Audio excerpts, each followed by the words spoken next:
Si alguien por favor puede confirmarme que se vea bien el afiche. Se veía, ahora se ve en blanco. Mm, Ahí se vio. sí, no sé, bueno, lo voy a Entonces, dejar así porque no sé qué. ahora se ve. Si lo Ah, pero es que expando se me va. Bueno, les damos la bienvenida a todas y todos a esta jornada de primeros auxilios psicológicos en contexto de violencia de género. Mi nombre es Danexi Navarrete, soy coordinadora del proyecto Espacios Formativos para la Prevención de Violencia de Género y el día de hoy vamos a realizar el taller Primeros Auxilios en Delitos Sexuales. Quiero partir comentándoles que esta jornada es independiente de la que se realizó el mes pasado, por lo que no es necesario que hayan asistido a la anterior para poder estar el día de hoy. Además quería dar unas informaciones. Creo que hay un micrófono encendido por ahí, si pueden apagarlo, por favor. Muchas gracias. Vamos a tener unos sorteos para quienes están asistiendo a la jornada de hoy. En primer lugar, el libro que habíamos sorteado en una jornada anterior, pero la ganadora fue una funcionaria de la universidad y por lo que decidió donar su premio para que lo volviéramos a sortear y hasta el día de hoy, que es Feminismo 4.0, la cuarta ola. Y además vamos a estar sorteando estos 3 artículos que son como libros pequeñitos pero que tratan temáticas súper importantes. El primero se llama El derecho a decidir, el aborto en Chile y el mundo. El segundo se llama Los combates del feminismo. Y el tercero se llama Homosexualidad, de la pena de muerte al matrimonio legal, diversidad sexual en Chile y el mundo. Entonces, para poder participar del sorteo tienen que responder la encuesta que vamos a enviar una vez terminada la jornada. Además, para quienes requieran la constancia de participación, también necesitamos que respondan la encuesta que va a ser enviada al final para poder así tener el registro de que asistieron y que estuvieron presentes durante toda la jornada.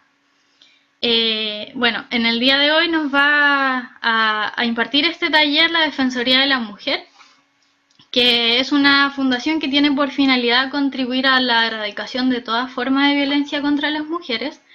Y quienes serán nuestras expositoras el día de hoy va a ser Araceli Toledo, eh, quien es abogada encargada del área penal de la Fundación de Defensoría de la Mujer, y Miriam Madrid, quien es psicóloga, coordinadora del área de psicología de la Defensoría de la Mujer, diplomada en psicoterapia sistémica narrativa, diplomada en abuso sexual infantil y con experiencia en intervención clínica con personas que han sido víctimas de agresiones sexuales y trauma complejo. Les avisamos que la primera exposición va a ser sobre violencia sexual, comprensión y primera acogida, dictada por Miriam. Y después de esta vamos a tener un break de 5 minutos y vamos a pasar a la segunda temática, que es sobre el proceso judicial inicial antes delitos sexuales. Entonces, sin más que agregar, los dejo con Miriam. Las preguntas las pueden ir dejando en el chat o si no, pueden pedir la palabra y van a poder realizarlas a través del micrófono una vez concluida la exposición.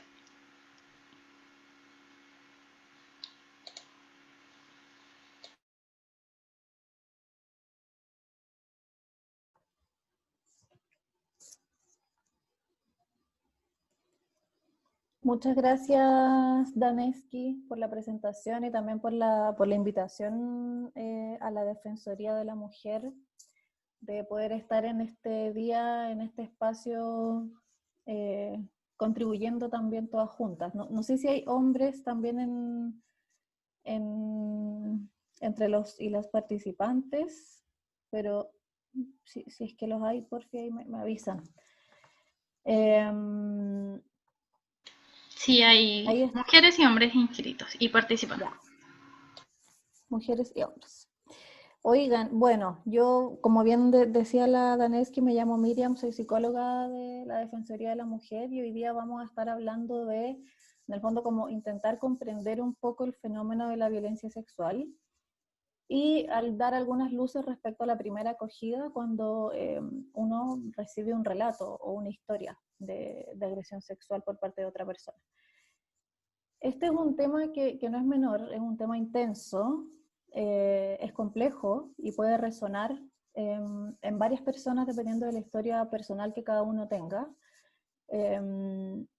Por lo mismo, los y las invito a que si alguno o alguna quiere parar en algún momento, pueden levantarse, tomar agüita, salir de la sesión si es que lo requiere, pero es importante tener también el registro corporal de cuando hablamos de temas así tan complejos como este, ¿ya?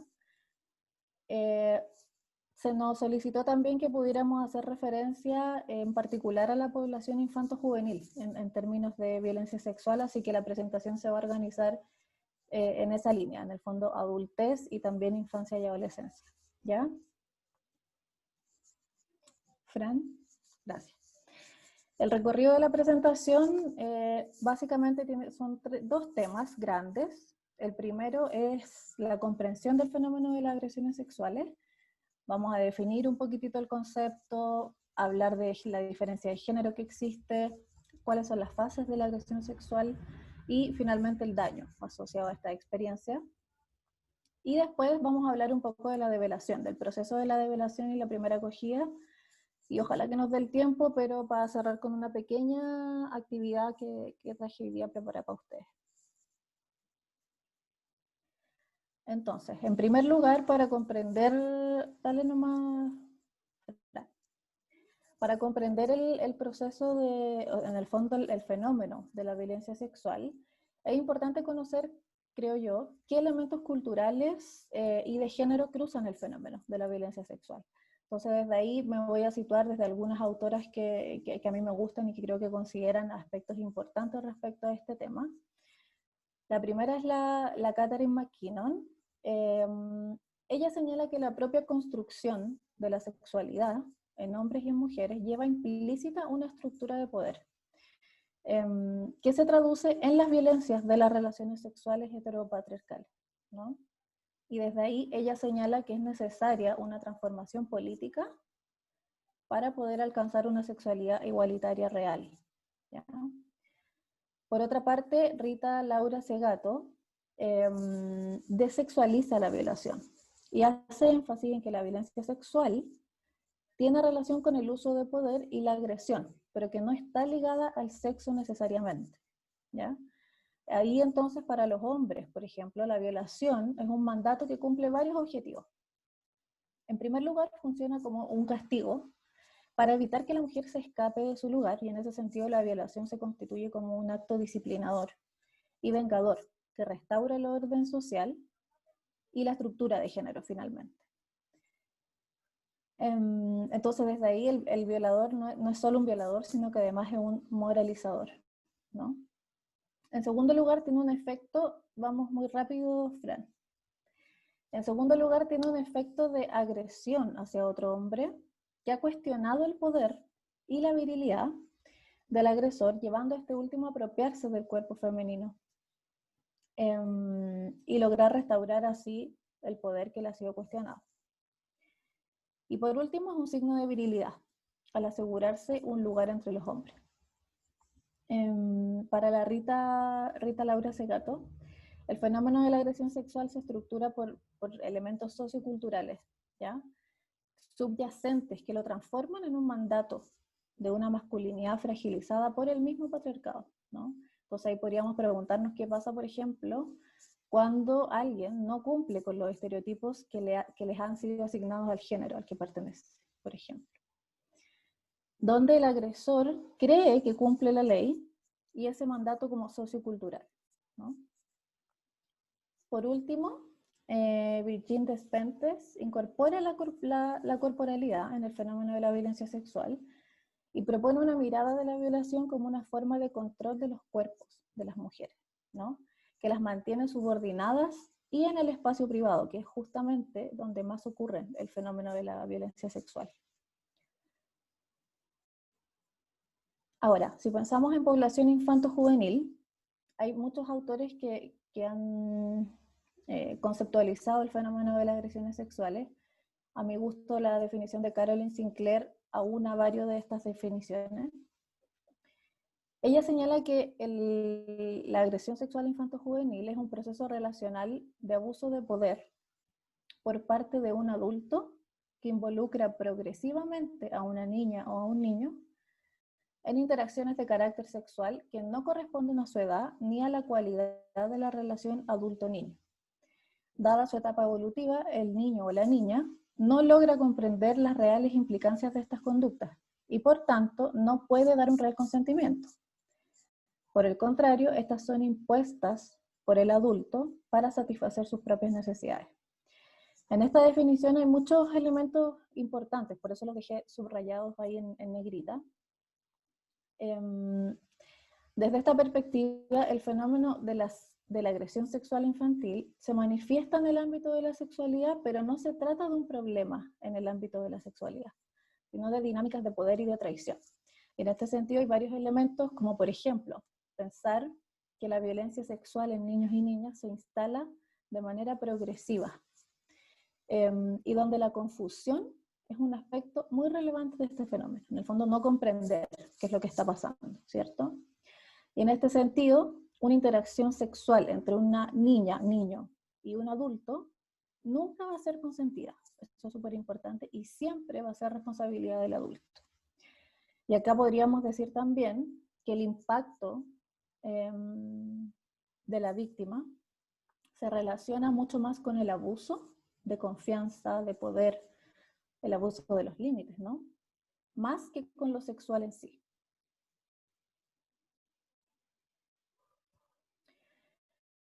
Acá tengo algunas cifras que dan cuenta de la prevalencia del fenómeno y de la diferencia de género que existe.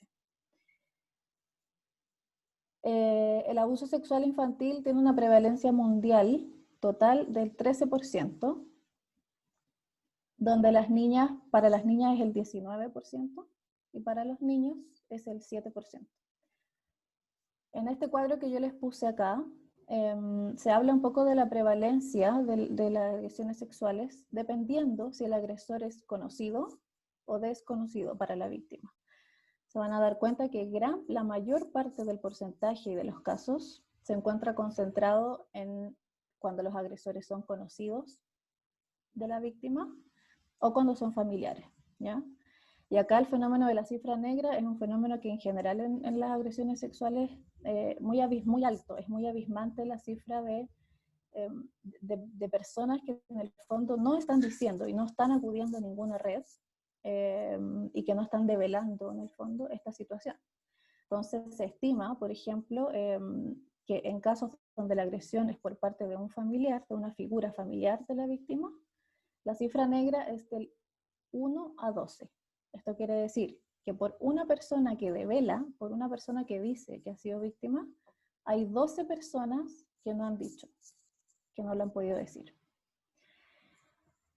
Hay una cifra que, bueno, del Ministerio de Salud del 2019, en comparación al año 2018, en nuestro país hubo un alza de un 64% en las atenciones de salud por causa de violencia sexual y violencia en el pololeo, donde el 66% de los casos fueron mujeres. Y acoso sexual. 2 de cada 5 personas han sufrido roces o tocaciones en el espacio público, y las mujeres jóvenes son el grupo que tiene más prevalencia, ¿no? El 97% de ellas ha sufrido acoso en el último año, donde en el 93% de los casos el acoso es por parte de un hombre. ¿Fran?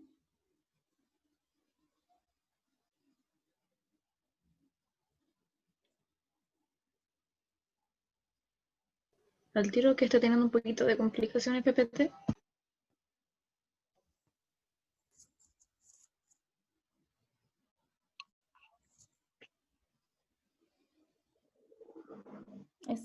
Ahí está. Este cuadro, que lamentablemente no lo vamos a poder alcanzar, o sea, en el fondo abordar en profundidad hoy día, pero lo traje en el fondo para mostrar que el fenómeno de la agresión sexual infantil, y especialmente cuando se dan en el entorno familiar, Es un fenómeno que es muy complejo y que es un proceso, por eso tanto énfasis en lo progresivo, ¿no? Hay un micrófono que está abierto. No sé de quién es. Ahí sí. Porque tiene distintas etapas. La primera fase podríamos encontrar la fase de seducción, donde el abusador o el agresor intenta obtener la confianza de la víctima mediante distintas estrategias. Regalos, privilegios, afecto. La segunda etapa es la fase de interacción abusiva. Ahí dice inducción, pero debería ser interacción, donde el abusador concreta la agresión sexual, ¿no? Y puede ser con contacto físico o sin contacto físico. La tercera fase es la fase del secreto, cuando el agresor instala e impone la ley del secreto hacia la víctima mediante distintas estrategias también. La amenaza, culpa, castigos, etc. Nadie te va a creer, vas a hacerle daño a tu mamá, etc. En estas tres etapas, el sistema familiar se encuentra en equilibrio, porque no hay una develación y además la agresión se mantiene en el mundo privado, no sale, no es pública. Sin embargo, la cuarta etapa es la etapa de divulgación, que es la etapa donde el niño o la niña abre esta situación o es sorprendido. Se rompe el secreto y en este momento empieza la etapa de crisis familiar, porque el abuso sexual o la agresión sexual es uno de los peores horrores que existen, entonces existe y se genera un desequilibrio a nivel familiar. Hay dolor, hay culpa, hay rabia y a veces incluso hay una acción por omisión. A veces no se hace nada, ¿verdad? Y acá tenemos dos opciones. La fase de protección, detener el abuso, efectuar medidas protectoras para detenerlo, o tenemos la fase represiva donde eso no existe, donde no hay una contención, no hay credibilidad, por ejemplo. Y esa etapa facilita mucho que el niño o la niña se termine retractando de lo que dijo. ¿Qué significa retractar? Es como desdecirse de lo que dijo antes. Me equivoqué, dije una mentira, me confundí, y así se vuelve a las etapas previas de la dinámica abusiva, donde ya la agresión se sigue perpetuando y se cronifica.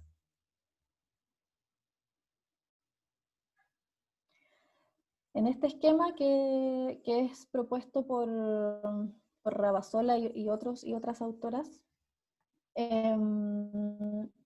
se habla de que el abuso sexual no es un fenómeno donde solamente debamos hablar de la víctima y el agresor, ¿verdad? Es un fenómeno como relacional. En esta geometría del abuso podemos encontrar a los terceros, los y las terceros. ¿Quiénes pueden ser estos terceros? Pueden ser la familia, una institución, la escuela, amigas. En el fondo todos somos terceros. Los terceros son todos quienes conocen o están en posición de conocer una situación de abuso sexual que ocurre en su entorno. Y en definitiva son quienes están en la mejor posición de detener una situación de abuso o agresión sexual. Cuando los terceros se ubican más cerca de la persona que está siendo víctima, ahí podemos lograr una ruptura de la ley del silencio, es decir, que la persona hable, pida ayuda y en definitiva se rompa la ley del silencio del secreto. Pero cuando los terceros están más cerca del abusador, lo que en general ocurre es que se mantiene o se perpetúa la dinámica de la agresión. Y es mucho más difícil para la víctima salir y en el fondo poder pedir esta ayuda. Acá hay un fenómeno que es importante que lo puse ahí, que es el fenómeno del doble ciego, que solemos tener los terceros. Este fenómeno habla un poco de no darnos cuenta que no estamos viendo que hay una situación de agresión sexual en nuestro entorno. En el fondo se define como no vemos que no vemos, porque efectivamente ver y darnos cuenta de que está ocurriendo una agresión sexual a nuestro alrededor implica registrar el malestar, implica registrar el malestar e implica hacernos cargo de una realidad que es muy dolorosa. Y finalmente el modelo ecológico propuesto por diversos autores y autoras también nos muestra que en el fondo todos y todas somos responsables de este fenómeno.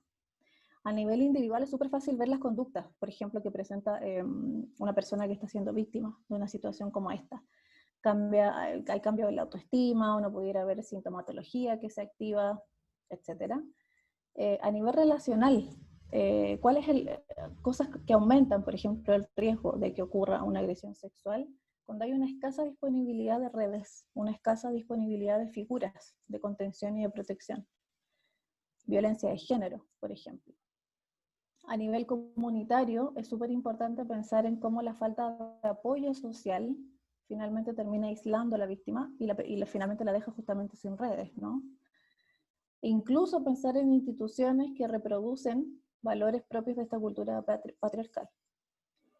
Y en términos sociales, bueno, todo lo que implica estar inmersos en una cultura donde existe la cultura de la violación, el tabú de la sexualidad, una cultura además pornográfica, ¿verdad? Y además adultista. Tendemos a mirar muy poco a los y las niños y niñas. Ahora, respecto al daño, ¿qué consecuencias puede traer una situación como esta? Es difícil responder esa pregunta porque lo que sí sabemos es que la violencia sexual genera daño, genera consecuencias que son adversas. Pero estos efectos son muy diversos y la presentación del daño puede ser también muy variable. O sea, puede ser tan diverso como la cantidad de personas que hay en el mundo. Cada persona presentará el daño de manera distinta como lo puede hacer otra. Es decir, no hay signos o síntomas patognomónicos que nos digan que este síntoma es porque hubo esta experiencia, ¿ya? Entonces va a depender, por ejemplo, de qué áreas del desarrollo están afectadas, cómo fueron las características de la agresión. Si el agresor, por ejemplo, era del entorno familiar o del entorno más externo, si la agresión fue un episodio o fue crónica, y un aspecto importante que ya lo mencioné antes, cómo fue la respuesta del entorno. Cuando hay una respuesta que es adecuada, que es protectora, que escucha y que es amorosa, el daño y las posibilidades de que esa persona tenga un daño secundario son muy, muy, muy bajas.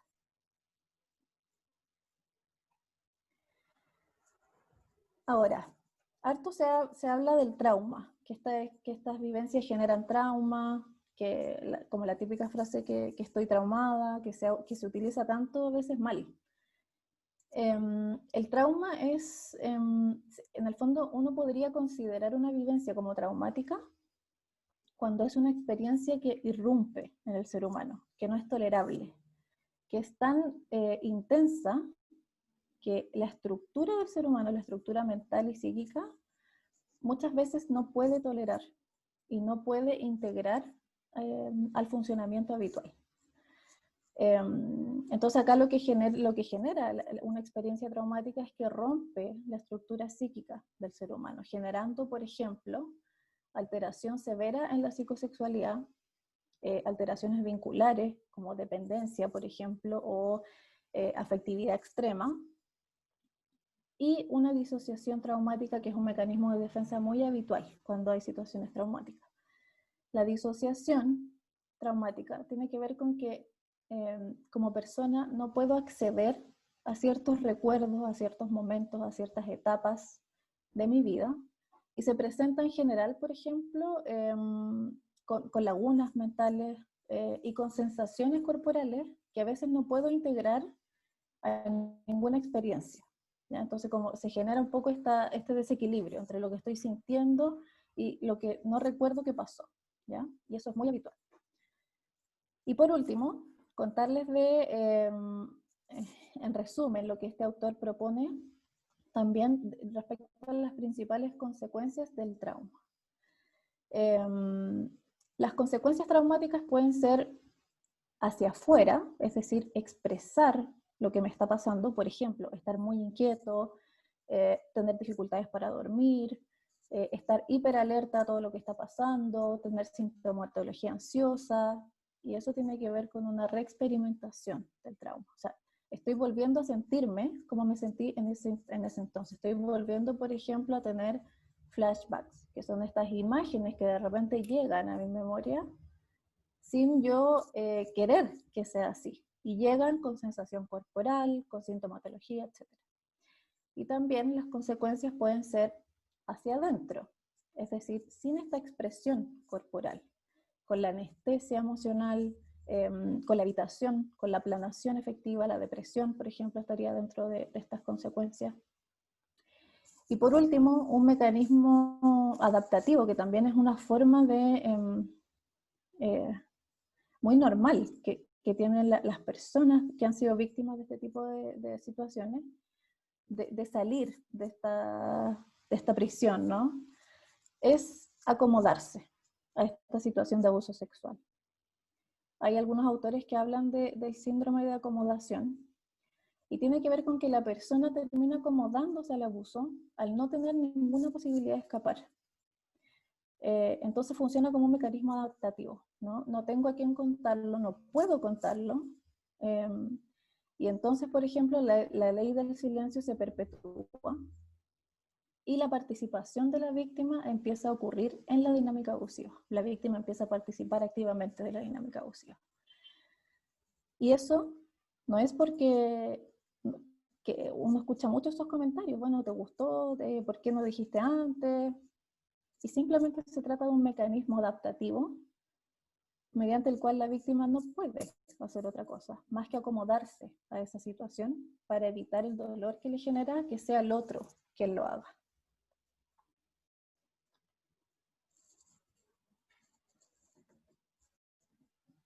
Entonces, acá tenemos el segundo tema, de develación y primera acogida.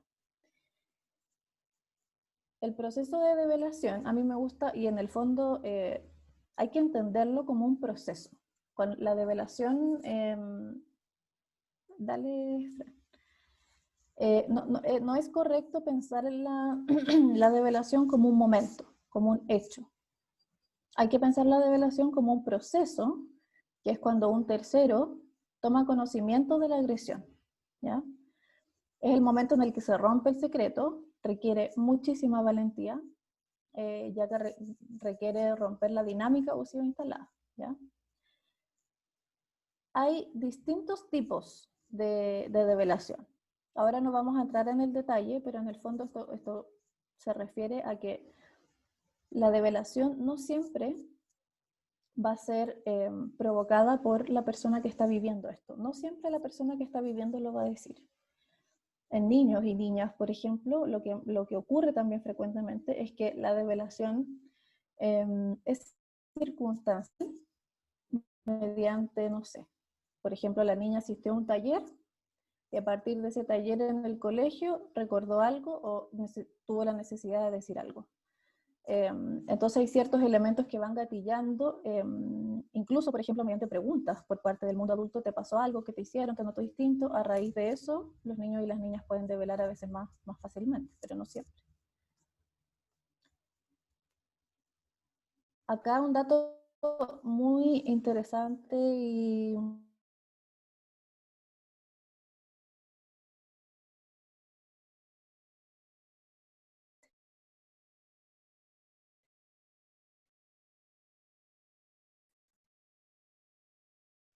o sea, les pasa algo.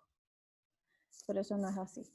En el 60% de los casos la develación es tardía, que en general es después de los 6 meses, incluso años después de ocurrida la agresión.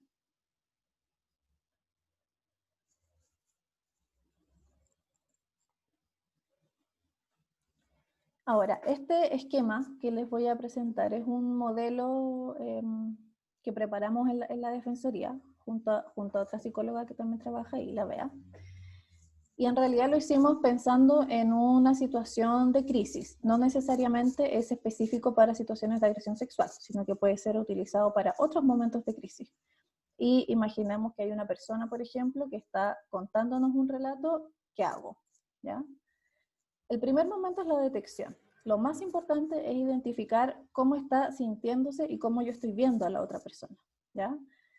Identificar si hay ciertos síntomas o signos que te den cuenta de que esa persona está en crisis.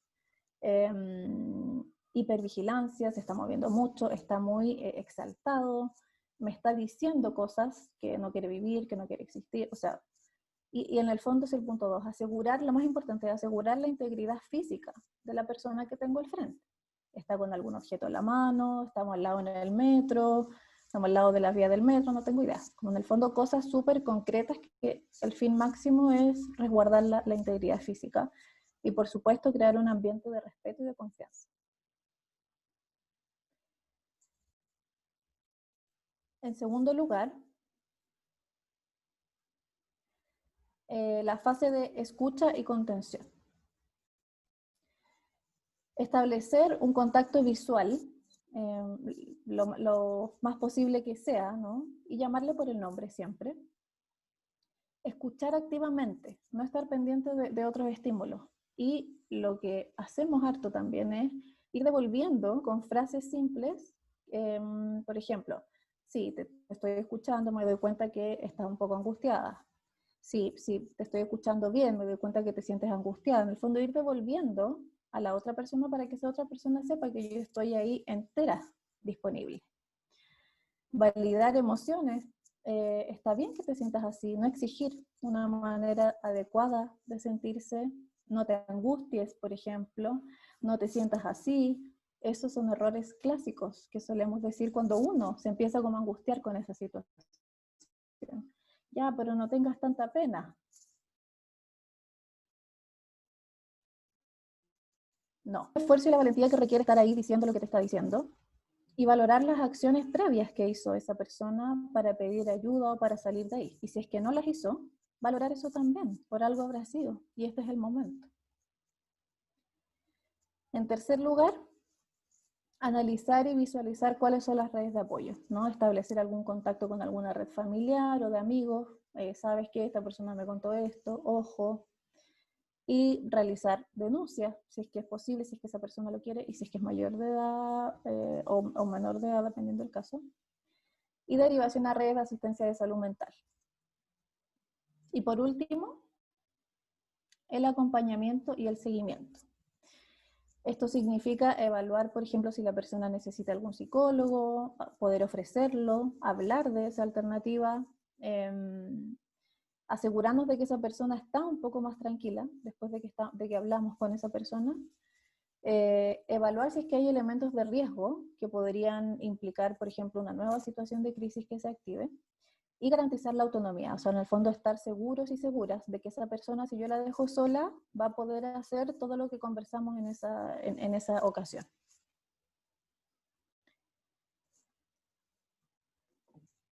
Bueno, ¿qué hacer y qué decir?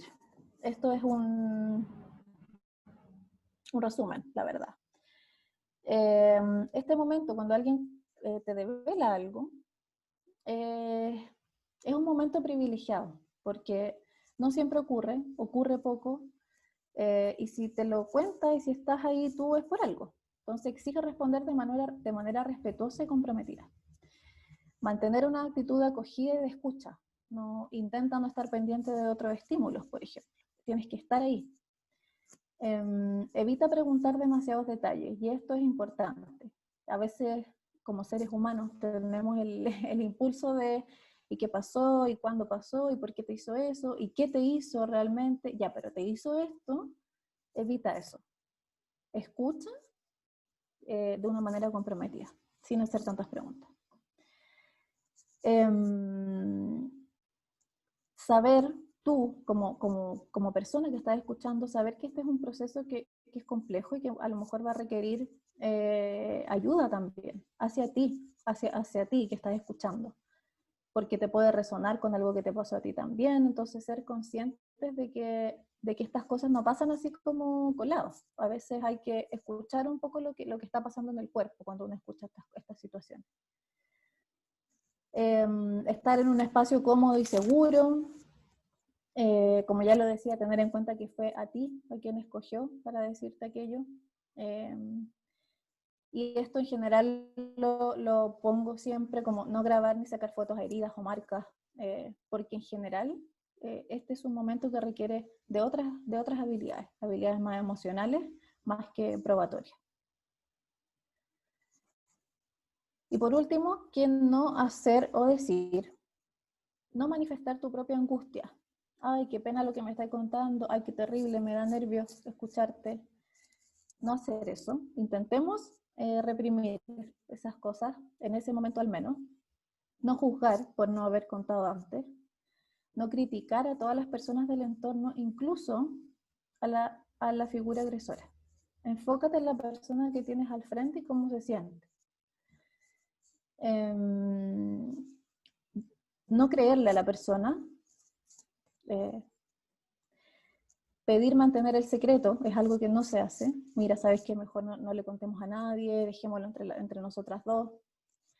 Perder el control o sobre reaccionar. Por eso insisto que es tan importante tener el registro corporal también. No perder el control de mi cuerpo, porque la otra persona es quien necesita el apoyo. Evitar obviamente castigos físicos con niños y niñas. Fomentar la mantención del contacto con el agresor. Por ejemplo, bueno, pero esto es tu esposo, es tu hermano, es tu papá, es parte de la familia, o sea, no pedir ayuda. Cuando uno se queda solo con estas situaciones, acuérdense, lo que usualmente hacemos los terceros es el fenómeno del doble ciego, que aunque a veces estamos viendo la situación, decidimos no hacer mucho, y ese es un error muy, muy grande, hay que pedir ayuda. Y evitar aconsejar.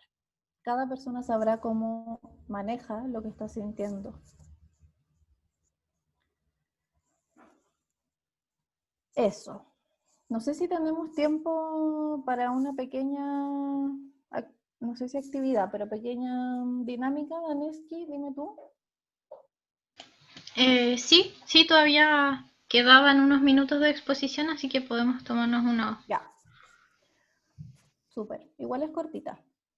Ya, acá les voy a pedir que estén atentos y atentas al chat, porque no sé si vamos a alcanzar a abrir los micrófonos. Pero la idea es que puedan todos y todas comentar si creen que estas frases que yo voy a poner acá son mito o son realidad, de acuerdo a lo que hemos hablado y también de acuerdo a lo que ustedes piensan. ¿Ya? Dale con la primera frase. Ya, la violencia sexual es un fenómeno transversal a distintas clases sociales. ¿Qué opinan? ¿Mito o realidad? Realidad. Ah, mucho realidad. Muy bien. ¿Hay alguien que piense que es un mito? Creo que no, al menos de las que han escrito. Sí, la verdad es que es un fenómeno que es transversal, aunque se ha estudiado mucho más en población en condiciones de vulnerabilidad, pero es una realidad que es un fenómeno transversal. Muy bien. Siguiente. Las agresiones sexuales casi siempre son cometidas por hombres. ¿Qué piensan? Mito, ¿ese mito será de ahora o será de adelante? Creo que es de ahora. Mito, realidad, realidad, mito, dicen por ahí. Realidad, realidad, mito. Mito, mito, ya. Hubo varios mitos esta vez. Lamentablemente, las agresiones sexuales, esto es realidad. Las agresiones sexuales casi siempre son cometidas por hombres. En un 75% de los casos, las agresiones sexuales son cometidas por hombres. Solo un 25% corresponde a agresoras, donde las agresoras son mujeres. Siguiente. Los agresores son mayoritariamente conocidos de la víctima. ¿Qué opinan? Realidad, realidad. Mucho realidad de nuevo. Sí, muy bien. Esto también es realidad. La gran mayoría de los abusadores, sobre todo en población infanto-juvenil, son conocidos en distintos grados. Lo vimos por ahí en unas cifras que les mostré. Y esto abre un montón de discusión. ¿Por qué siempre a los y las niños y niñas les hablamos de los desconocidos? Como este temor a el viejo el saco, cuando en realidad el peligro está en el entorno más cercano. Siguiente. Si le ocurriera a una persona cercana, nos enteraríamos inmediatamente. Mito. Muy bien. Sí. La realidad, como lo vimos hoy día en la presentación, es que no es tan fácil detectar,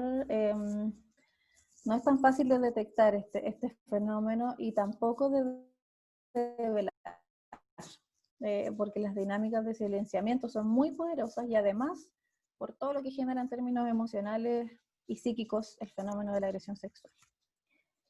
Siguiente. Las mujeres denuncian a sus agresores para obtener ganancias secundarias. Mito. Mito, todos y todas dicen mito. Bien, es un mito, pero con todas sus letras. Mito. El proceso de denuncia implica reabrir la herida. Y eso en ningún caso va a ser deseado para ninguna víctima de este tipo de situaciones. Es un proceso muy complejo y puede, incluso como lo vimos, puede producir más daño el proceso de la denuncia y cómo reaccionan las instituciones, por ejemplo, que el mismo hecho de agresión sexual. Siguiente. Las consecuencias de las agresiones sexuales no son importantes. Los y las niños y niñas lo olvidan todo. Mito, dicen por ahí. Mitos también. Muy bien. Mito. Existen múltiples consecuencias asociadas al ámbito biológico, psicológico, sexual. Y aunque a veces como sociedad tendamos a reprimir el sufrimiento, le solemos decir a los niños no llores, no te sientas así. La agresión sexual es un fenómeno que genera muchas consecuencias y que debemos hacernos cargo de ellas. Siguiente, no lo vi.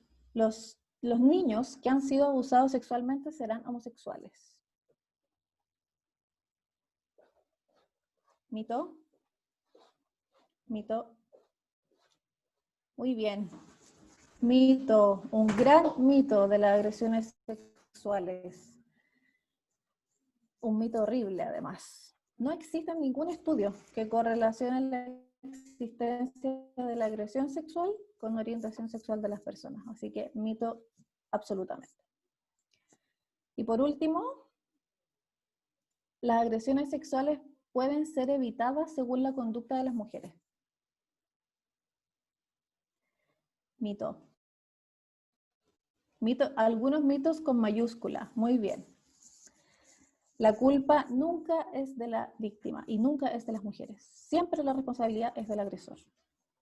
Y no depende de qué tipo de conducta tenga la víctima. Así que mito. Y vamos con la última para terminar. Ya, acá les traje una frase que encontré por ahí en una revista española de una persona que fue víctima de una agresión sexual. No me sentía mal con mi cuerpo ni con mi sexualidad. La sensación era más de pena por el mundo que habíamos creado.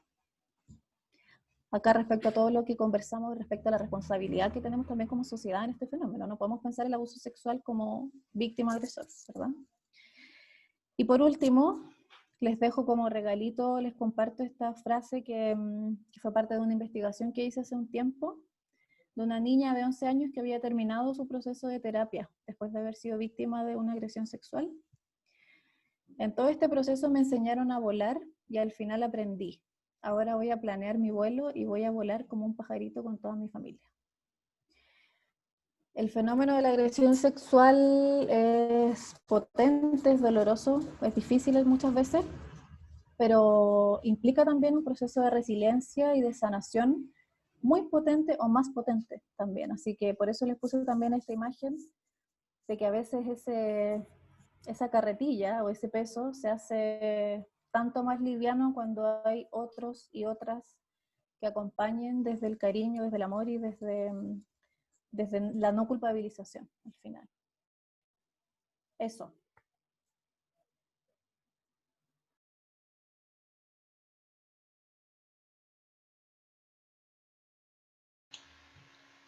Te agradecemos, Miriam, por tu excelente exposición, también a todas y todos por haber participado activamente igual de la actividad final. Sin duda nos dejan estas actividades mucho aprendizaje igual y a veces poder practicarlo también nos queda mucho más grabado. Para las personas que se unieron tarde, les vamos a informar que la jornada de hoy va a ser dividida en dos partes. La primera, que fue la que acabamos de concluir, que es sobre violencia sexual, comprensión y primera acogida. Ahora vamos a ver si es que alguien tiene alguna pregunta, puede dejarla en el chat y vamos a tomar un break de 5 minutos. Entonces, después de 5 minutos vamos a volver con la siguiente temática, que va a ser sobre proceso judicial inicial ante delitos sexuales. Y además de eso, les recordamos que para poder recibir la constancia de participación, tienen que rellenar el formulario que vamos a enviar cuando esté concluyendo la segunda jornada. Lo vamos a enviar por el chat. Si tienen preguntas, las pueden dejar. Y si no, vamos a dar paso para el break. Sí, la grabación va a quedar disponible, así que después nosotros la subimos a nuestro Instagram. En nuestra descripción tenemos el link donde están las grabaciones anteriores igual. Voy a dejarlo en el chat, el Instagram.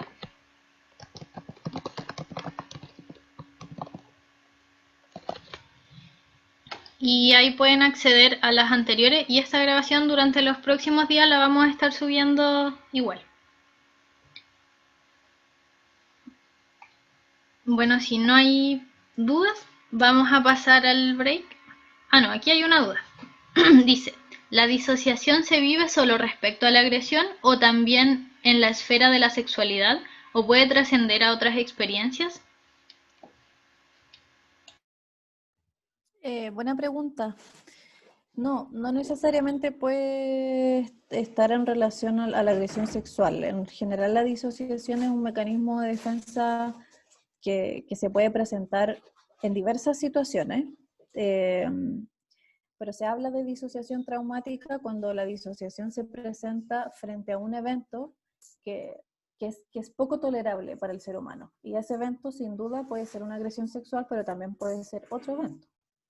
Un terremoto y en general situaciones de crisis que son difíciles de lidiar, se puede presentar la disociación y se manifiesta de distintas maneras. A veces se manifiesta en términos de como yo les explicaba, de lagunas mentales, de no poder tener acceso a ciertos elementos de sí mismo, pero también, por ejemplo, se puede expresar en sentirme de una manera y expresar otra cosa hacia el mundo externo. Eso también habla de una disociación no tan profunda como la disociación traumática, pero sí habla de una disociación ideoafectiva. En el fondo estoy mostrando algo al mundo que en realidad no es lo que yo estoy sintiendo. En palabras simples. Muchas Eso, gracias, sigo con Miriam. María Susana.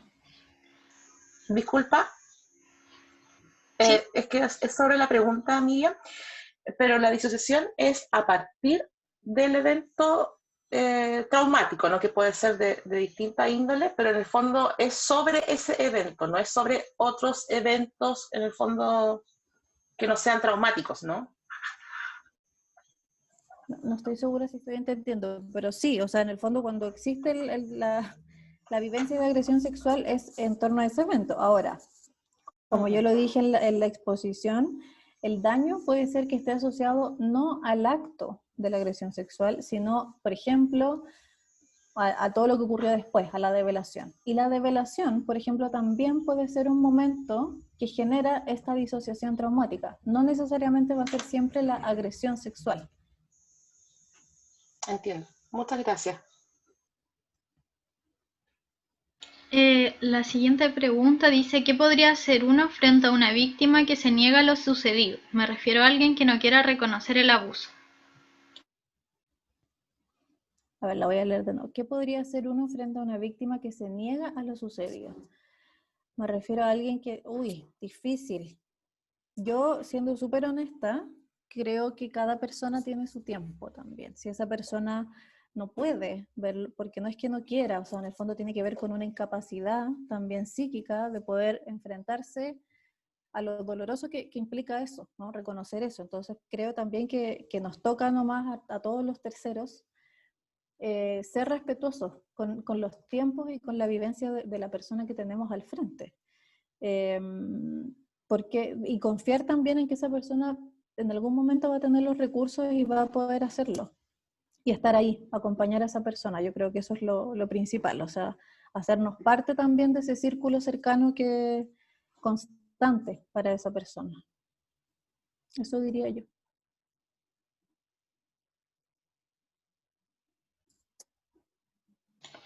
Hay otra pregunta que dice, bueno, la voy a leer completa, dice, muchas gracias por la presentación.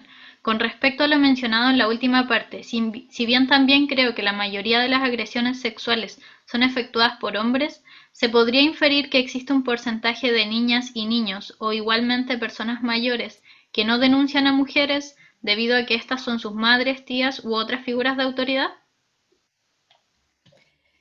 Mira, en general sí se habla de que la cifra negra de la que hablamos en la presentación es, si en mujeres es alta, en el caso, por ejemplo, de hombres, la cifra negra es aún más alta. Y eso tiene que ver con muchas cosas, pero una de ellas tiene que ver, por ejemplo, con los estereotipos de género.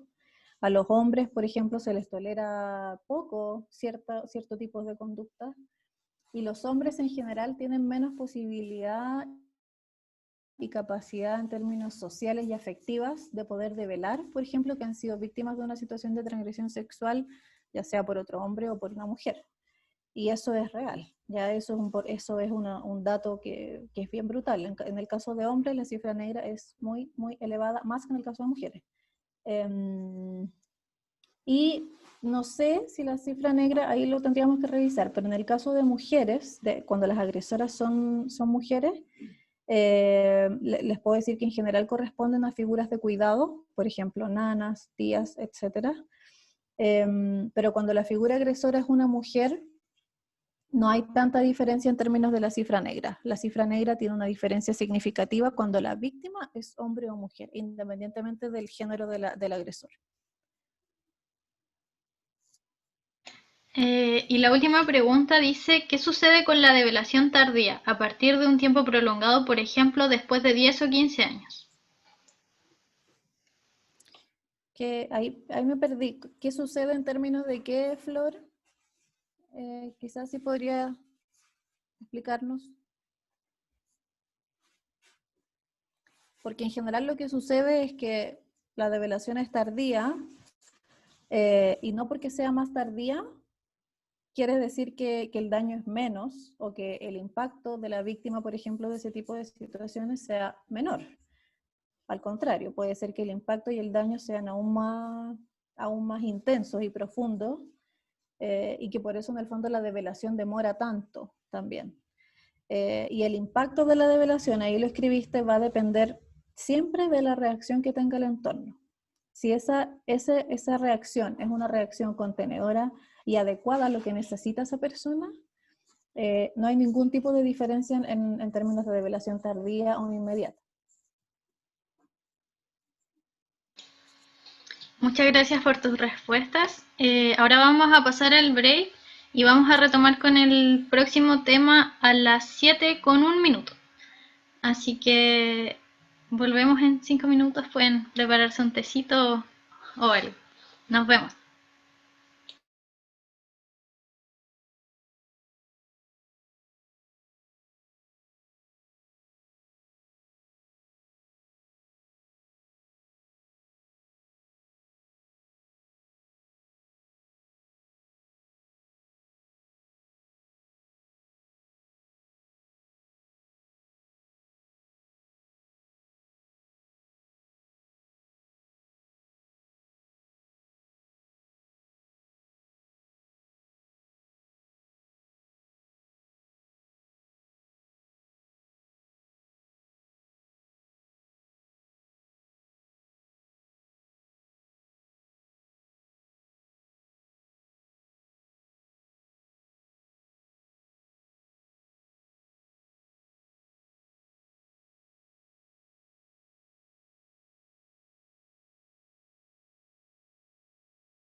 Bueno, en honor al tiempo, vamos a retomar la exposición. Para las personas que están ingresando, vamos a comenzar con nuestra segunda parte, que es sobre el proceso judicial inicial ante delitos sexuales. Va a ser expuesto por Aleceli Toledo Cerón, quien es abogada encargada del área penal de la Fundación Defensoría de la Mujer. Voy a recordarles nuevamente, ya que hay personas que ingresaron de manera posterior, que si necesitan la constancia de participación tienen que rellenar el formulario que vamos a enviar al final de la jornada por el chat, y además que para participar de los sorteos de los libros igual les va a dar la opción en el mismo formulario si es que desean participar. De todas formas, si es que no necesitan la constancia ni quieren participar de los sorteos, les pedimos de igual forma rellenar el formulario, ya que así nosotras obtenemos una retroalimentación de las actividades y podemos ir mejorando para las próximas actividades. Sin más que agregar, les dejo con Araceli. Gracias, Daneski. Primero, saludarlos a todos y todas, señalar que estamos muy contentas de la Defensoría de que hayan querido participar de este espacio, y para mí también es muy importante compartir esta información legal que obviamente actualmente es súper necesaria, y también señalar que yo sé que obviamente aquí pueden haber algún estudiante de Derecho o de otras carreras, así que por eso voy a tratar de acercar el lenguaje jurídico a todos y todas para que lo puedan tomar este taller como una orientación jurídica. Ya, así que empezamos, vamos a hablar sobre el proceso judicial ante delitos sexuales, y bueno, ya como conociendo todos los que nos comentó Miriam de todo el proceso de delación, y ya conociendo en qué consiste los delitos, o sea, las agresiones sexuales, vamos a pasar al tema de qué hacer judicialmente cuando nos vemos enfrentadas a algún delito sexual. Así que primero partimos con la denuncia, que va a ser la primera etapa de cualquier proceso judicial que iniciemos, y obviamente dónde tenemos que hacerlo. Aquí yo les señalo que pueden denunciar ante Carabineros, que tienen un número especial de VIP, que en la agresión sexual igual podríamos denunciar a este número, que tiene un poco más de especialidad. Yo denunciar a Carabineros lo recomiendo solo en el caso de que haya flagrancia. Ya en un ratito voy a explicar en qué consiste la flagrancia y qué es lo que se debe hacer, pero ante Carabineros yo solo recomendaría denunciar en ese caso, porque ellos tienen la facultad de poder llevar detenido al agresor de inmediato, ¿ya? El otro institución donde podemos denunciar es la PDI, en el número 134. También hay un número de denuncia seguro del 600-400-0101, que también tiene una página web que es denunciaseguro.cl. Esto es de la Subsecretaría de la Prevención del Delito, y en esa página también se pueden ingresar denuncias y pueden ser anónimas. Así que igual ahí es muy importante tenerlo en cuenta. También podemos denunciar a la Fiscalía personalmente o a su call center, que es el 600-333-0000, y también ante los tribunales de familia. Yo aquí quiero hacer una mención especial que recomendamos siempre, a menos que no sea flagrancia, denunciar ante Fiscalía o tribunales de familia, porque ellos tienen funcionarios especializados en estas materias que pueden tomar una denuncia más clara que ante los Carabineros, que a veces, como todos sabemos, Carabineros no siempre son tan claros en transmitir esta información a Fiscalía. Así que por eso recomendaría, cuando no hay flagrancia, hacerlo acá, ya que también se pueden otorgar otras medidas como las de protección y cautelares, que también las vamos a revisar más adelante. Y por último, quiero mencionar el CERNAMEG, el número 1455, pero aquí especialmente quiero señalar que no es un número para hacer denuncias, sino que es un fono de orientación. Y aquí lo digo porque existe una confusión de repente en las mujeres que llaman a este número para denunciar y lamentablemente no le van a tomar la denuncia. Así que a tenerlo en consideración que es solo de orientación. Ahora pasemos a ver, ¿qué debo aportar en la denuncia? Bueno, lo más importante es el relato de los hechos lo más detallado posible. ¿A qué se refiere con esto? A tratar de hacer un relato cronológico, señalando lugar, hora, fecha, el contexto con quien estábamos, detallar frases si es que se dijeron.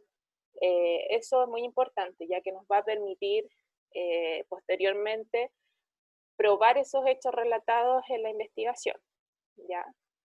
Yo sé que algunas veces se denuncia con mucho tiempo después de haber ocurrido estos hechos, y si no tenemos tan claros esos detalles, tratar de acotarlo lo más posible.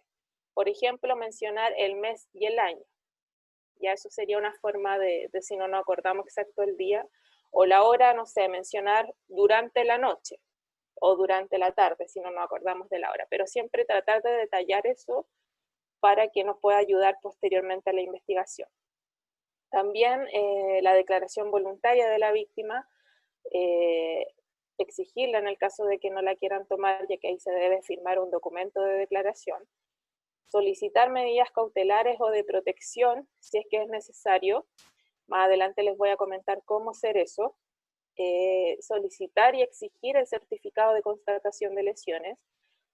Pueden acudir directamente al servicio médico o solicitarle a carabineros de que sean llevadas a esta institución para que ellos la puedan llevar a constatar las lesiones o llevarlas al servicio médico legal también en el caso de las agresiones sexuales. Proporcionar testigos es muy importante también, si es que lo hubieron en el momento de los hechos, y si no, de todas formas también podemos presentar testigos, que esto no todos lo saben, que son los testigos de oídas. ¿A qué se refiere? A testigos que, como decía Miriam, yo les develé la situación. Ellos sirven como testigos para declarar en alguna instancia judicial, así que eso tenerlo presente también. Exigir el peritaje sexológico del servicio médico legal. Esto es muy importante en las agresiones sexuales, sobre todo en los delitos de violación, porque es una forma o la única forma quizás de probar estas lesiones provocadas por la violación. Entonces, muy importante, obviamente, si existen estas lesiones, que exijan ser derivadas al servicio médico legal. Y lo otro, entregar prendas utilizadas el día de los hechos. Por ejemplo, alguna prenda donde pueda haber quedado algún residuo biológico que permita probar el autor de los hechos. Ahora pasemos a ver qué pasa en los delitos flagrantes. Como les comenté yo, les recomendaba denunciarlos a la policía estos delitos, pero ¿qué es un delito flagrante? Se hace referencia a un delito que se esté ejecutando actualmente, o sea, en este preciso instante, en este momento. Y cualquier persona puede detener al agresor que está cometiendo un delito flagrante, pero debe de inmediato ponerlo a disposición a la autoridad. Ya eso hay que tenerlo presente, que no lo podemos detener ahí por mucho tiempo, sino que de inmediato se tiene que dar cuenta a la autoridad. Y el periodo de flagrancia, o sea, hasta cuándo los funcionarios podrían detener a este agresor, es de 12 horas. ¿Ya? O sea, si no fue de inmediato, igual tiene la posibilidad de que dentro de esas 12 horas pueda ser detenido.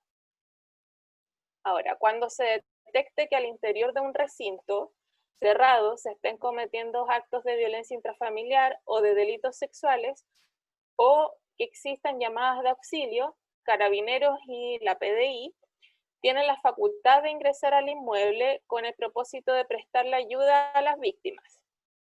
Y pueden practicar lo siguiente: detener al agresor, incautar del lugar las armas o los objetos que se han utilizado para agredir a la víctima y prestar ayuda de inmediato a la víctima en ese instante. Y el detenido debe ser llevado de inmediato ante un juez de garantía para que pase a control de detención y se dicte las medidas cautelares que sean necesarias.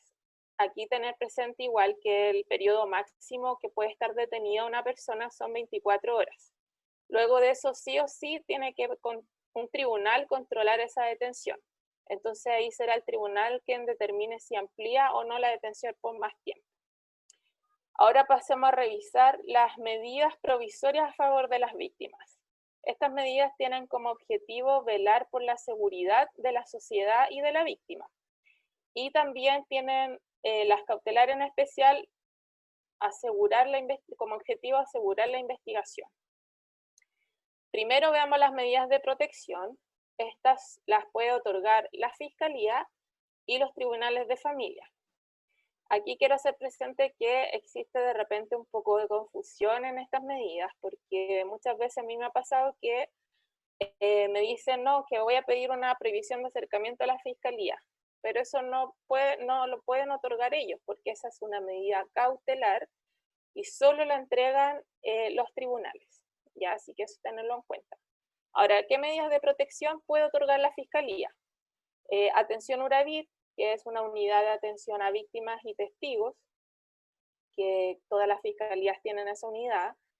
Son profesionales psicólogos, trabajadores sociales, que les pueden entregar una atención integral a la víctima en casos, obviamente, de delitos sexuales o también de violencia intrafamiliar.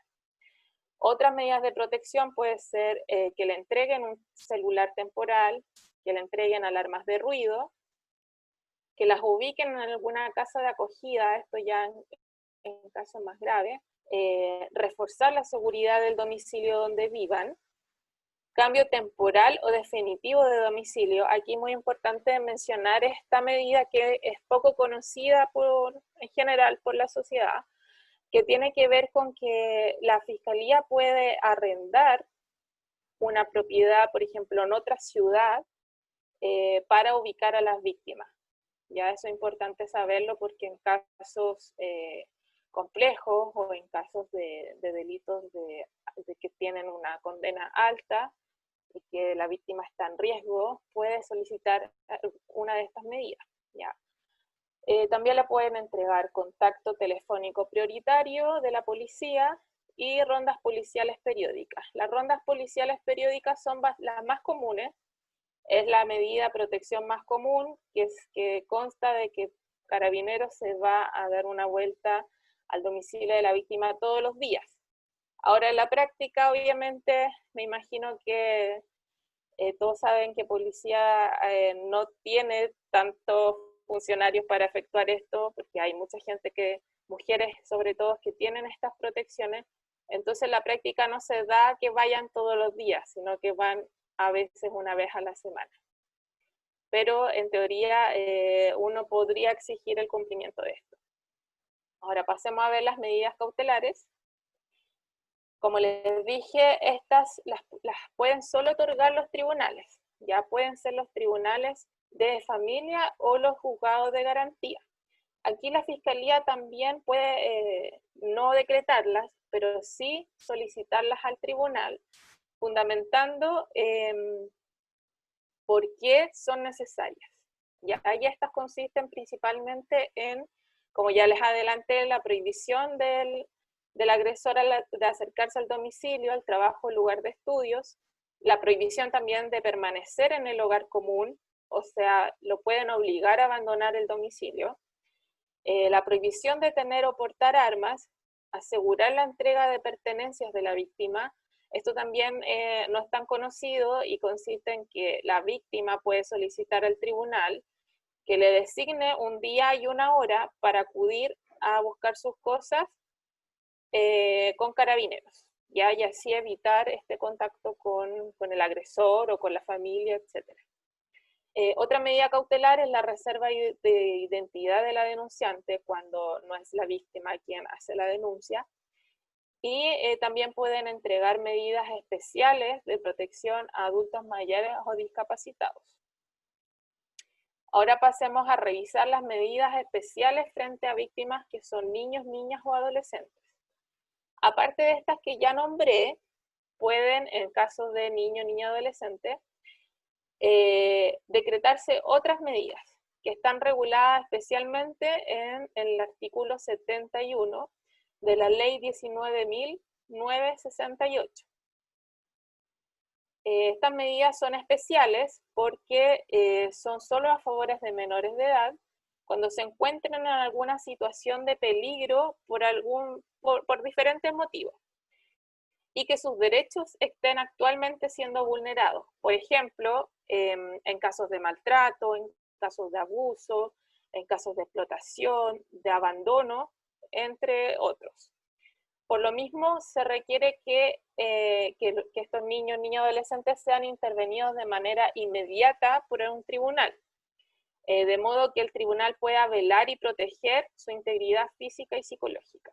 ¿Ya? Y algunas de estas medidas son las que se señalan en pantalla, no están todas, hay más, pero yo mencioné las más importantes. Entonces, ¿cuáles serían? Confiar el cuidado a una persona o a una familia en casos urgentes, o sea, que el cuidado personal cambie a otra persona. El ingreso a un programa de familias acogidas o centro de diagnósticos o residencia. Bueno, ahí pueden ser derivados al Sename o a alguna otra casa de acogida también. Disponer la concurrencia de los menores, sus padres o personas quienes tengan bajo su cuidado legal, programas o acciones de apoyo u orientación con miras a que puedan enfrentar la crisis por la que pudieran estar pasando. Bueno, lo más común es que los tribunales deriven al niño y a su familia a programas de reparación de maltrato, que son los conocidos PRM. Pero un poquito hay que faltar algunas. Las otras medidas de protección pueden ser limitar la concurrencia del ofensor al lugar donde estudia el menor, que es también la prohibición de acercamiento, y internar al menor en un establecimiento hospitalario o psiquiátrico cuando se requiera. Y ahí pueden ser también derivados a un centro especializado. Ahora pasemos a revisar el bien jurídico protegido ante los delitos sexuales. ¿Qué significa esto? El bien jurídico es el derecho de las personas que protege la ley. En el caso de los delitos sexuales, lo que se busca proteger son dos bienes, que son la libertad sexual y la indemnidad sexual. En primer lugar, la libertad sexual es el derecho a la libertad de elección sexual del individuo y la autodeterminación en el ámbito de su sexualidad. Es decir, que la libertad de decidir sobre nuestro propio comportamiento sexual. Ya, eso se trata de la libertad. Y la indemnidad sexual se trata del derecho de un ser humano a no sufrir interferencias en el desarrollo de su propia sexualidad. Tiene esto que ver con la manifestación de la dignidad de la persona humana y el derecho que tenemos a un libre desarrollo de la personalidad sin ningún tipo de intervención traumática en la esfera íntima por parte de terceros. Que esto obviamente, como nos contaba Miriam, puede dejar consecuencias psicológicas en una persona para toda la vida. Y el término de indemnidad sexual se utiliza principalmente a la hora de hablar de delitos sexuales que afecten a menores de edad, pero también que junto con la libertad sexual forman este bien jurídico que la ley protege en nuestro Código Penal. Ahora vamos a revisar los principales delitos sexuales y su pena asociada también. Aquí yo voy a nombrar los más comunes, porque en verdad en el Código Penal existen muchos delitos sexuales, pero que son un poco derivados de estos, ¿ya? Estos son como los principales. Entonces, primero, el acoso sexual. Bueno, el acoso sexual lamentablemente en nuestro ordenamiento jurídico no está configurado como un delito, no existe como un delito en Chile y solo está establecido como acoso callejero y como acoso laboral. Ya esa es la única regulación que hay sobre el acoso. El acoso callejero principalmente está regulado, la verdad es que este es un delito muy actual y más que un delito puede ser una falta también, va a depender ahí de la situación, pero se reguló solo el año pasado, ya en la ley 21.153 del 2019, y se define como un acto de significación sexual capaz de provocar una situación objetivamente intimidatoria, hostil o humillante en lugares públicos o de libre acceso público, y sin mediar del consentimiento de la parte afectada. Las penas de este delito van desde 21 a 60 días de prisión, que eso sería lo máximo que pudiera tener este acoso, y las multas hasta 10 UTM. ¿Ya? Ahora, el acoso laboral está regulado en el Código del Trabajo, no es un delito, solo está regulado en el Código desde el año 2005. Y se entiende por tal el que una persona realice de forma indebida, por cualquier medio, requerimientos de carácter sexual no consentido por quien los recibe y que amenacen o perjudiquen su situación laboral o sus oportunidades en el empleo. Y las sanciones, aquí va lo lamentable también de nuestro derecho, que no deben estar las sanciones contenidas en el reglamento interno de la empresa. Ya esa es la sanción. Así que ahí nos falta mucho por avanzar en tema de acoso. Ahora pasamos a revisar el abuso sexual. El abuso sexual está regulado desde el artículo 366 del Código Penal y se describe como un acto de significación sexual realizado mediante contacto corporal con la víctima o que haya afectado los genitales, el ano o la boca de la víctima.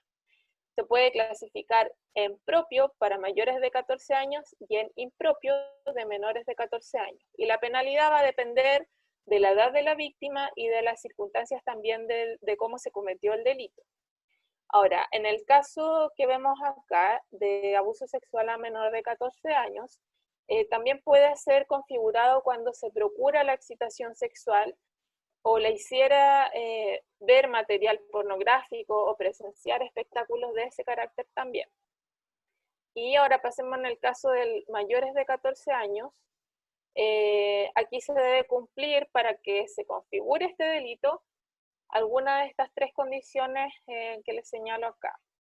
Primero, que se use fuerza o intimidación, que cuando la víctima se halle privada del sentido o cuando se aproveche de su incapacidad para oponerse, y cuando se abusa de alguna enajenación o trastorno mental de la víctima. O sea que cuando se comete abuso sexual a mayor de 14 años y no está dentro de estas circunstancias, no se va a configurar el delito.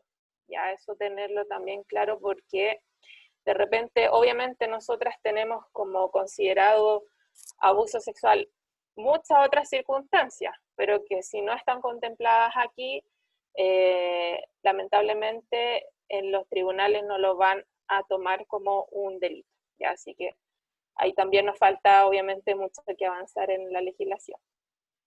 Y mencionar también antes de la violación, que este delito, el de abuso sexual, está dentro de los que atentan contra la intimidad sexual, como lo mencioné recién, y es uno de los más difíciles de probar, ya que muchas veces no deja consecuencias físicas y se da en el ámbito mayoritariamente privado, como nos comentaba Miriam, y es decir que no hay testigos, no hay pruebas materiales, por lo tanto en estos casos lo más importante va a ser la declaración de la víctima y los peritajes psicológicos que se le ordenen realizar, que puedan probar el daño provocado por estos hechos a la víctima. Ya, ahora pasamos a revisar la violación, que está regulada en el artículo 366 del Código Penal, y consiste en acceder carnalmente por vía vaginal, anal o bucal a una persona, ya sea usando fuerza o intimidación, aprovechándose de la incapacidad de la víctima para oponerse, para poner resistencia o que se halle fuera de sentido, o abusando de la enajenación o trastorno mental de la víctima. O sea, si se fijan, son las mismas circunstancias que se solicitan para el abuso sexual a mayor de 14 años. Para que se cometa violación, también se deben cumplir con estos requisitos. Y aquí debemos considerar que una relación sexual con una persona menor de 14 años siempre va a ser violación, existan o no existan estas circunstancias. Ya eso está en la siguiente diapositiva. Ahí está lo que les menciono, que se comete aunque no estemos en presencia de las circunstancias. Siempre que hay una relación sexual con un menor de 14 años va a ser violación, siempre. Ahora, en torno a su penalidad, dependerá de la edad de la víctima. Su máxima sanción está establecida a propósito de los menores de 14 años, con una pena que va desde los 5 años y un día hasta los 20 años de presidio. Ahí va a depender de la edad de la víctima, de las circunstancias que se cometió el delito. Ahora, es importante mencionar la diferencia entre abuso sexual y violación, porque, bueno, la Defensoría nos ha tocado ver de repente que las mujeres no saben bien qué delito se cometió, si fue un abuso, fue una violación o qué fue. Entonces, para que tener claro eso, bueno, que eso también puede tener consecuencias jurídicas diferentes, así que por eso es importante esta diferencia. Lo diferente es que en la violación debe existir el acceso carnal, como lo refiere la ley. En cambio, en el abuso sexual no existe este acceso carnal. ¿Y qué es esto? Esto quiere decir que el acceso carnal es que exista penetración. ¿Ya? Esa va a ser la diferencia entre abuso y violación. Ahora pasemos a revisar el estupro. Este también es un delito derivado de la violación. Comete estupro el que accediere carnalmente por vía vaginal, anal o bucal a una persona menor de edad, pero mayor de 14 años. O sea, entre 14 y 18 años se comete estupro. Y las circunstancias no son las mismas que mencionamos, son otras. Y aquí están también cuando se abusa de una anomalía o perturbación mental, aún transitoria de la víctima, que por su menor entidad no sea constitutiva de una enajenación o trastorno. Cuando se abusa de una relación de dependencia de la víctima, como en los casos en que el agresor está encargado de su custodia, educación o cuidado, o tiene con ella una relación laboral. Aquí se da, por ejemplo, los casos de un profesor que tenga relaciones sexuales con una alumna que tenga más de 14 años y menos de 18. Cuando se abusa del grave desamparo en que se encuentra la víctima, y cuando se engaña a la víctima abusando de su experiencia o ignorancia sexual. Ahora, vamos a revisar las etapas del proceso judicial en delitos sexuales. Este proceso judicial, o sea,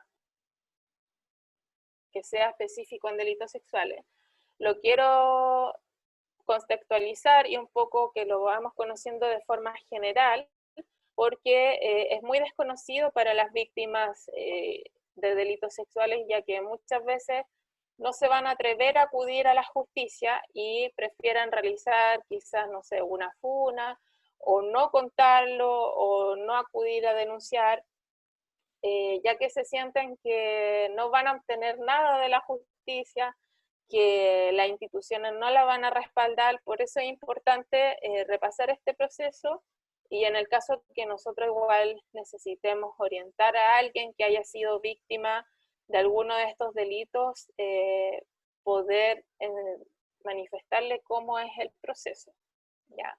Así que partimos con la denuncia. Como ya les comenté, el proceso se va a iniciar con esta denuncia, y parte de denuncia que va a emitir ya sea Fiscalía, Carabineros, PDI, donde la hayamos realizado, se va a derivar a la Fiscalía. Siempre la denuncia se va a derivar a la Fiscalía. Y en el caso de menores de edad, va a ser derivado a la Fiscalía y también a los tribunales de familia para que apliquen estas medidas de protección, que si el niño no está siendo vulnerado en ese momento, de igual forma lo más probable es que se derive a unas terapias de reparación, por ejemplo, ¿ya? Así que ya pasamos la denuncia a la Fiscalía. La Fiscalía es, Fiscalía o Ministerio Público, es una institución que está encargada de investigar los hechos que pueden ser constitutivos de algún delito y tiene también como finalidad entregar la protección a las víctimas y testigos. Y en este sentido, la Fiscalía va a tomar esta denuncia, la va a revisar, por eso yo les digo que es importante el relato de la denuncia, porque la Fiscalía lo primero que va a hacer es leer este relato y va a ver si estima o no estima que hay un delito. Si estima que posiblemente hay un delito, va a iniciar la investigación.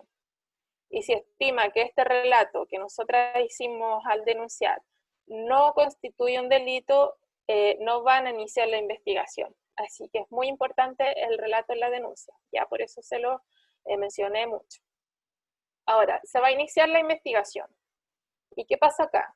Esta etapa puede ser bastante larga porque la Fiscalía, para reunir todas las pruebas que requiere para comprobar estos hechos, va a ordenar a las policías que hagan diferentes diligencias. Ya pueden ser diligencias de ir al sitio del suceso, tomar declaración de testigos, ordenar que se realicen peritajes, por ejemplo. Entonces esta etapa de investigación es muy importante porque va a poder reunir todos los antecedentes necesarios para que el fiscal se haga la convicción de que estos hechos son un delito y que tal persona lo cometió también, porque a veces no tienen claridad de quién es el imputado. Entonces, con esta investigación podemos determinar quién comete el delito y que los hechos efectivamente fueron realizados por él. Entonces, en la etapa de investigación, la Fiscalía va a reunir todas estas pruebas y aquí también es muy importante la participación de la víctima. ¿Por qué es importante? Porque es la principal testigo y quien vivió estos hechos. Entonces, la van a citar a declarar. Igual aquí hay un tema de la revictimización también que es muy complejo, pero lamentablemente actualmente la investigación es así. La van a llamar a declarar, si es menor de edad también la van a llamar a declarar, pero va a tener un trato especializado porque, como les comenté, la URAVIT, que es la Unidad de Atención a Víctimas y Testigos, va a acompañar al menor de edad, al niño o niña adolescente, para que prepararlo para esta declaración, porque obviamente develar ya es muy difícil, entonces imagínense develar y después tener que contar de nuevo en una declaración, en la denuncia también, después en el juicio, son como 4 ya declaraciones, entonces para poder llevar esta investigación y que el juicio sea exitoso, vamos a necesitar la participación de la víctima. Ojalá siempre que pueda tener un acompañamiento psicológico para que este proceso no vaya a ser perjudicial psicológicamente para ellas también. Así que eso yo creo que es súper necesario, llevar este acompañamiento psicológico y ojalá alguien que sea especialista en estos temas igual. Ya, entonces tenemos la investigación, el fiscal ya se hizo la idea de que estos hechos son un delito y que tal persona los cometió. Entonces, ¿qué va a hacer? Va a pedir que se formalice. ¿Y qué es eso? Nosotras siempre escuchamos de repente en la tele, no, se formalizó a tal persona, pero no sabemos bien en qué consiste eso. La formalización es solo la comunicación que se le hace al imputado o al denunciado de por qué está siendo investigado. O sea, la Fiscalía le va a decir, tú estás siendo investigado actualmente por esto, esto y esto. Y la pena asociada a ese delito puede ser esta, ¿ya? Entonces, en esa audiencia de formalización también se pueden discutirse las medidas cautelares, que son las que le hablé recién, pero en esta situación ya de tribunales de garantía, pueden ser otras más gravosas, como por ejemplo arresto domiciliario hasta la prisión preventiva en los casos de delitos más graves. ¿A qué me refiero con delitos más graves? Que tengan una pena más alta, ¿ya? Y la medida cautelar en este caso va a tener como finalidad, además de proteger a la víctima, proteger a la sociedad y también asegurar el resultado de la investigación. Porque obviamente las pruebas pueden ser, si el imputado está libre, pueden ser manipuladas, ocultar información. Entonces también en esta etapa lo que se pretende es asegurar eso. Y en esa misma formalización se va a discutir el plazo de la investigación. ¿Por qué se da un plazo de investigación? Porque el fiscal tiene que reunir todas las pruebas para después exponerlas en un juicio.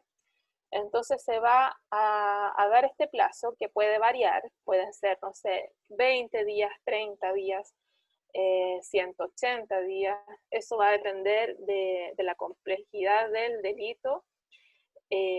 Entonces se va a dar ese plazo y una vez vencido ese plazo, la Fiscalía puede pedir aumento de plazo o que se inicie el juicio, ¿ya?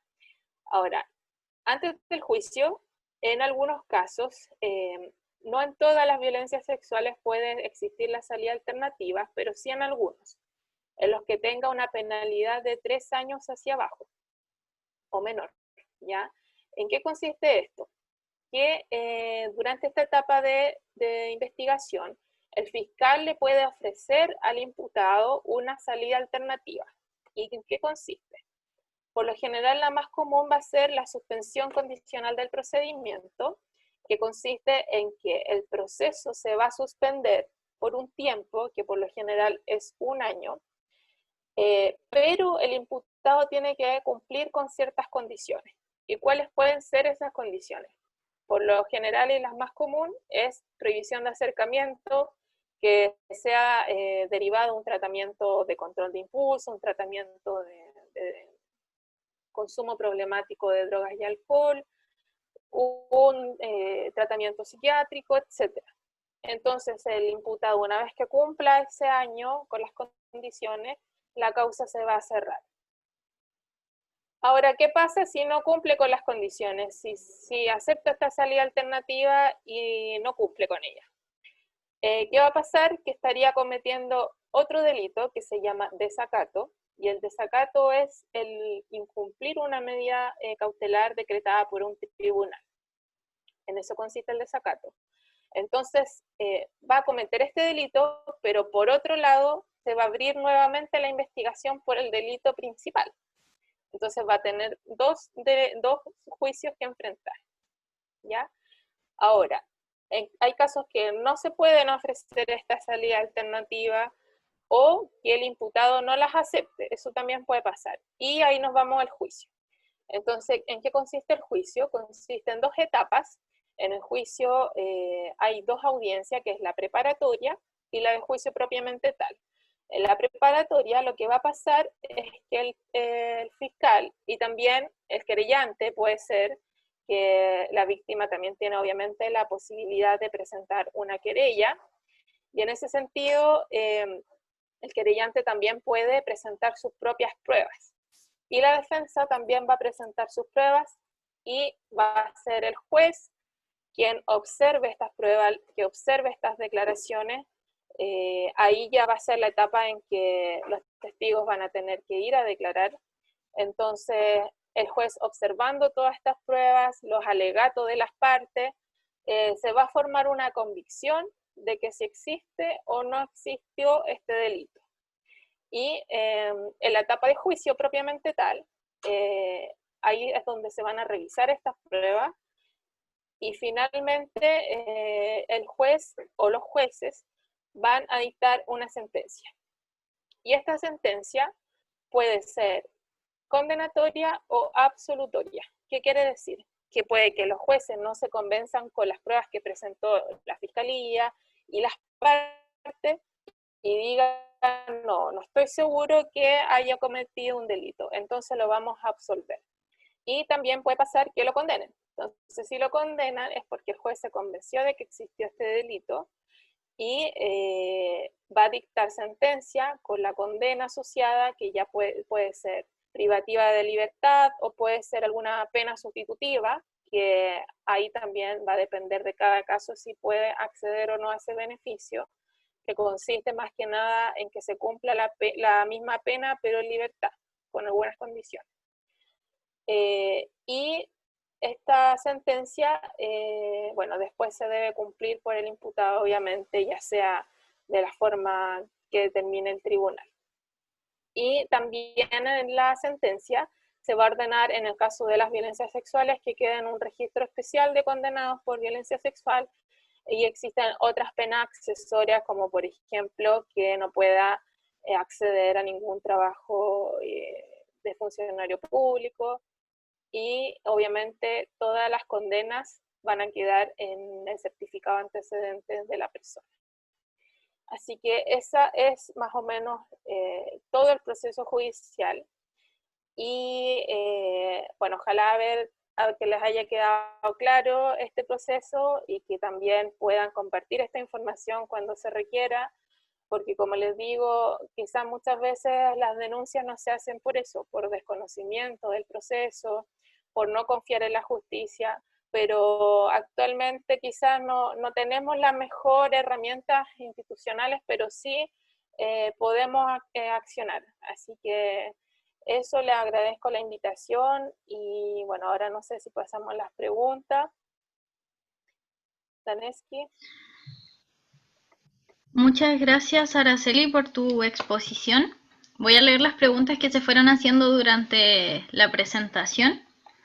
La primera es, ¿qué diferencia hay entre delito y falta? Ya, entre delito y falta, bueno, una diferencia es la penalidad, que las faltas son multas, esa es la pena de la falta, van a ser multas, y las de delito pueden ser multas más privación de libertad en algunos casos, o una condena de reclusión que se puede sustituir también. Y también lo otro es que las faltas no van a quedar en el registro de antecedentes y los delitos sí. Muchas gracias. La otra pregunta dice, ¿por qué se hace la diferencia desde los 14 años? Ya, se hace la diferencia en esa edad porque el legislador bueno, los que crearon las leyes en nuestro país, determinó que esa edad, el desarrollo biológico y mental de los niños, bueno, en este caso niño adolescente puede ser, va a ser determinante también para poder discernir o tomar decisiones. Entonces, por eso se hace la diferencia. Y por eso se contemplan algunas circunstancias para mayores de 14 años, porque el legislador estimó que a esa edad ya se tenía la capacidad de discernimiento, de poder decidir. La otra pregunta dice, ¿cómo se define penetración? ¿Es solo referente al pene o puede ser con un objeto o con otra parte del cuerpo? ¿Quién le ordena al servicio médico legal realizar peritajes? Ya, respecto a la penetración, se refiere principalmente al pene, pero sí también puede configurarse con un objeto, eso también está definido en el código, que también puede haber violación con otro objeto, y también con otra parte del cuerpo. Sí se puede definir como violación también. Eso está también, como les digo, la violación en sí es un delito, pero hay derivaciones. Y una de esas derivaciones es la violación con algún objeto. Y ¿quién le ordena al SML a realizar el peritaje? Lo ordena la Fiscalía. Así que por eso yo les decía que si no lo ordenan, hay que exigirlo. Se lo podemos exigir al momento de realizar la denuncia para que sean directamente derivados, ya que es la Fiscalía internamente quien hace esa orden o esa solicitud. La otra pregunta dice, ¿cómo o cuál sería el proceso si la víctima y el agresor o agresora tienen una edad cercana y ambos son menores de edad? Ya, si son ambos menores de edad, bueno, ahí vamos a tener que diferenciar cuánta edad de diferencia había, y si era menor o mayor de 14 años uno de ellos. Hay una norma especial en la ley penal adolescente, que ahí se rebaja la pena en los casos en que solo sean 2 años de diferencia, pero la víctima tiene que ser mayor de 14. ¿Ya? Ahí hay una diferencia. Y el proceso va a ser el mismo de denuncia, va a ser el mismo proceso de denuncia, y si es menor de edad la víctima, obviamente se van a aplicar, aparte de este proceso judicial, las medidas de protección en los tribunales de familia. Siempre que un menor de edad sea vulnerado, se van a aplicar estas medidas de protección. Pero, como digo, hay que ver, de acuerdo a la ley, las edades para ver si se exigen circunstancias, si no, pero sí, igual puede existir delito entre 2 menores de edad, siempre que sean mayores de 14. La siguiente pregunta dice, en la audiencia preparatoria, ¿qué pasa si el juez no se forma la convicción de que hubo un delito? Ya, en la audiencia preparatoria no es la etapa donde el juez tiene que convencer de tener ese convencimiento, sino que en la audiencia preparatoria solo se van a ofrecer las pruebas. Por ejemplo, el fiscal va a decir, yo en el juicio, o sea, en la audiencia de juicio, que es después, voy a presentar todo esto, documentos, testigos, no sé, video, etc. Y esa es la etapa como para discutir si hay alguna prueba ilícita, por ejemplo, para que la contraparte diga, no, esa prueba fue ilícita, no se puede rendir en el juicio. Entonces, en eso consiste la preparatoria. Ahora, en la audiencia de juicio, que es la siguiente, por eso les decía que en esta etapa de juicio son 2 audiencias. En la de juicio, ahí sí se tiene que tomar convicción de que existe o no delito. Y si no se toma la convicción, va a decretar una sentencia absolutoria. Vamos a leer las últimas 4 preguntas en honor al tiempo. La siguiente dice, ¿cuánto tiempo dura en promedio todo el proceso desde la denuncia hasta la sentencia? Ya, aquí es muy relativo el tiempo, pero yo me atrevería a decir que aproximadamente 2 años. ¿Ya? A menos que exista pruebas demasiado evidentes, demasiado contundentes, podría durar, no sé, 8 meses o 1 año, pero menos que eso, la verdad, yo lo veo muy difícil. Los procesos son bastante largos. También preguntan si es posible profundizar en qué hacer cuando exista acoso en el espacio laboral. Ya, en el acoso laboral, como yo les decía, las sanciones deben estar reguladas en un reglamento interno de la empresa. ¿Y qué se debe hacer? Obviamente, informar al empleador. Yo sé que hay casos en que el mismo empleador es quien comete este acoso. Entonces, lo que debemos hacer en ese caso es acudir a la inspección del trabajo, ya que ahí podría existir una causal de autodespido, ¿ya? Por eso va a igual depender de la situación. Pero ¿qué hacer? Si existe acoso, hablar con el empleador para que aplique esta sanción, y si no lo hace, o es el mismo empleador, acudir a la inspección del trabajo. La siguiente dice, en el caso de que la víctima se haya suicidado por la violación y se comprueba de que había sido violada, ¿cuánto tiempo de pena carcelaria tendría la persona que cometió el delito? Ya, aquí si la víctima se ha suicidado o no, no va a tener repercusión en la pena. Ya no se va a bajar ni se va a aumentar por ese hecho en particular, sino que la pena va a depender, obviamente, del tipo de delito que fue, de la circunstancia en que se cometió y de la pena asociada. Entonces ahí habría que distinguir si fue menor de 14 años, si fue estupro o si fue mayor de edad. La pena de la violación parte de los 5 años a los 20 años. Esa es la pena que se puede, puede ser definida de acuerdo, como dije, a la circunstancia, también a la agravante, a las atenuantes que tenga el imputado. La verdad ahí va a ser relativo dependiendo de cada situación. Y la última pregunta dice, ¿qué medidas se puede adoptar para evitar que él o la agresor o agresora se acerque a la víctima?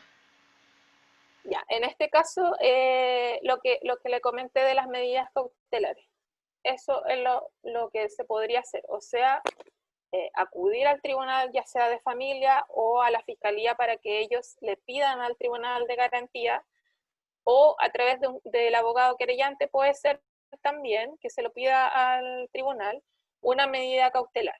Entonces, la medida cautelar en este caso sería la prohibición de acercamiento o de abandono de hogar, y yo sé que esa medida a veces no se cumple. Entonces, como les dije, si no se cumple, denunciar, porque si nosotras tenemos una medida cautelar, lo ideal es que podamos imprimir esta resolución y llevarla siempre consigo. ¿Por qué? Porque en cualquier momento este tipo se puede acercar.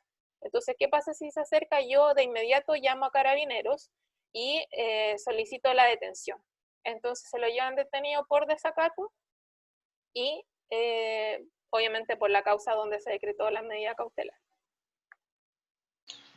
Muchas gracias. En honor al tiempo no vamos a poder continuar leyendo los comentarios, pero les recuerdo que la encuesta de satisfacción ya está en el chat del grupo. Ahí les da la opción para participar del sorteo y además de solicitar la constancia de participación. El sorteo lo vamos a realizar en nuestra cuenta de Instagram, lo vamos a grabar en vivo el día de mañana y va a quedar publicado. Además, quiero dejarles invitadas y invitados a nuestra próxima actividad, que aún no publicamos, pero ya está programada, que es el día 9 de noviembre, y va a tratar sobre la prevención de las violencias de género en el contexto educativo y la importancia del trabajo con varones. En esta ocasión nos va a acompañar la agrupación Ilusión Viril. Para que puedan asistir, vamos a estar anunciando todo en nuestro Instagram y también a través del correo institucional. Y la grabación también va a quedar disponible en nuestro Instagram, y si no tienen la red social pueden solicitarlo por correo electrónico. Así que muchas gracias a las expositoras, también gracias a Margarita, nuestra intérprete, por habernos acompañado el día de hoy, y al personal de la universidad que nos está prestando el apoyo con la plataforma. Y a todas y a todos los asistentes, por supuesto, por haber participado y asistido el día de hoy. El Instagram es Proyecto Género, todo junto. Proyecto Género. Ahí lo dejé escrito. Nos vemos en una próxima oportunidad. Que estén súper bien. Chao, chao. Muchas gracias, que estén bien. Gracias a Gracias. todos y todas.